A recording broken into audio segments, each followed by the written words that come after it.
Kecelakaan maut di Kalteng, Kakanwil Kemenak Kaltim tewas bersama 5 keluarganya, mobil masuk parit.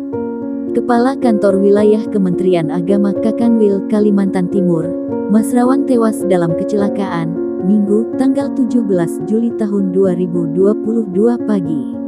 Insiden maut itu terjadi di Jalan Trans Kalimantan, Desa Sakakajang, Kecamatan Jabiren Raya, Kabupaten Pulang Pisau, Kalimantan Tengah.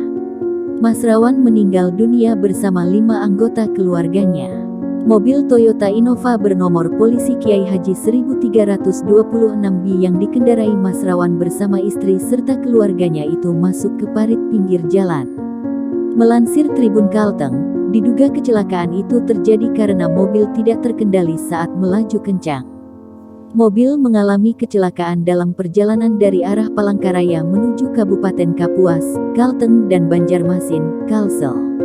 Kasih Humas Polres Pulang Pisau, AKP Daspin menyebutkan, saat itu mobil dikemudikan oleh anak Masrawan, Mahfud Ziansyah.